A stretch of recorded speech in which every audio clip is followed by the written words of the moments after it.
Opposition leader are Ashok ने कांग्रेस हुकूमत पर तनकीद करते हुए कहा कि हमें ब्रांड बेंगलुरु की जरूरत नहीं, हमें सिर्फ एक महफूज आम बेंगलुरु चाहिए। बाबू साहब पालिया में एक इमारत के मुनहदिम होने की जगह का दौरा करते हुए जिसमें 8 अफराद हलाक हुए हैं, इन्होंने नोट किया कि ये इंफ्रास्ट्रक्चर बुलंद इमारतों के लिए मुनासिब नहीं है और BBMP के हुकाम की नाक़िज़ निगरानी इस हादसे का सबब बनी। इन्होंने हुकूमत को हिफाजती मसाइल नजरअंदाज करने पर तनकीद का निशाना बनाया और एक पिछले वाक़ये का हवाला देते हुए जहां एक मां और बच्चे की मौत गैर महफूज बिजली की तारों की वजह से हुई, इन्होंने वजीर आला के दफ्तर के इर्द गिर्द कचरे की जमा होने की निशानदही भी की है, जिसमें 1 हफ्ते से कचरे की सफाई नहीं हुई है।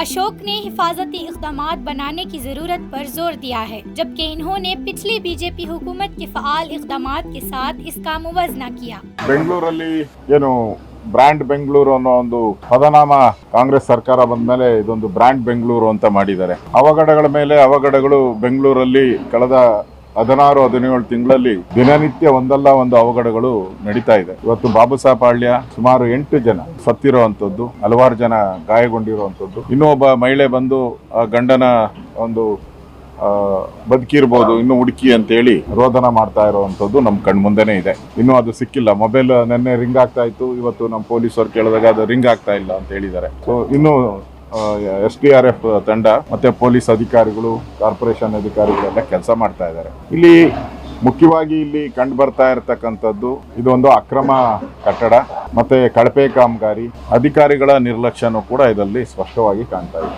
ಅಧಿಕಾರಿಗಳು ಸರಿಯಾಗಿ ಇದನ್ನ ಮಾನಿಟರ್ ಮಾಡಿದ್ರೆ ಕಟ್ಟೋ ಸಂದರ್ಭದಲ್ಲಿ ಮತ್ತೆ 7 ಫ್ಲೋರ್ ಬಿಲ್ಡಿಂಗ್ಗೆ ಇಲ್ಲಿ ಕೊಡೋ ಅಂಥದ್ದು ಬರೋದೇ ಇಲ್ಲ.